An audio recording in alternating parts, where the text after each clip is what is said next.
Houston Rockets have taken the 3-2 lead against the Golden State Warriors. We all wanted to see the evil empire crumble, and now it's happening right before our eyes. Chris Paul had a huge half, and really, if you look at the game, that was anybody's game. But when you look at the numbers, Warriors shot better than the Rockets. They have more assists. They out-rebounded the Rockets and still lose the game, and that's all due to defense. The Rockets are playing that Cavs defense back in 2017, that Rough Rider defense, that, just all-out blitzing kind of defense, and the referees are letting them play. I'm surprised that Steve Kerr hasn't said anything to the media or criticized the officials so he could get some kind of edge, because usually when they criticize the officials, then they call the game a little bit differently, because that's what's forcing the Warriors to play a lot of isolation basketball, turning them essentially into the Rockets. And the Rockets do themselves really well. The Warriors don't do isolation really well.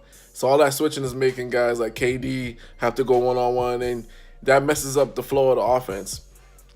That being said, if Steve Kerr were to say, hey, these guys are grabbing and holding my guys every single time, maybe that would have changed something, but whatever, that's neither here nor there.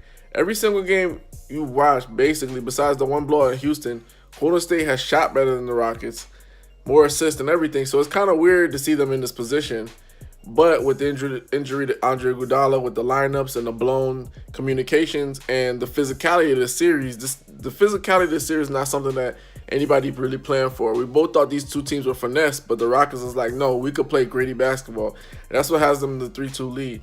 The one thing for the Warriors to watch out about is turnovers. Every game they've lost, they've had more turnovers than the Rockets. Every game that they've won, they've had less turnovers than the Rockets.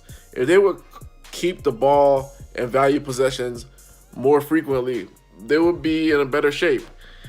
But all that being said, the series, it favors Houston because they have home court advantage, but that hamstring injury to Chris Paul is huge. It's humongous, guys.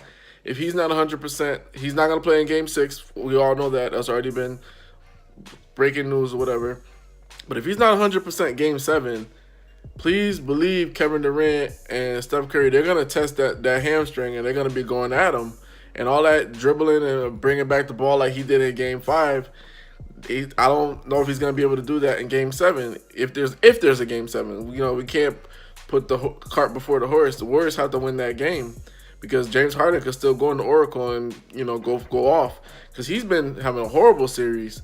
So maybe without CP3 out there, that puts him more on his back. Like, I got to take over.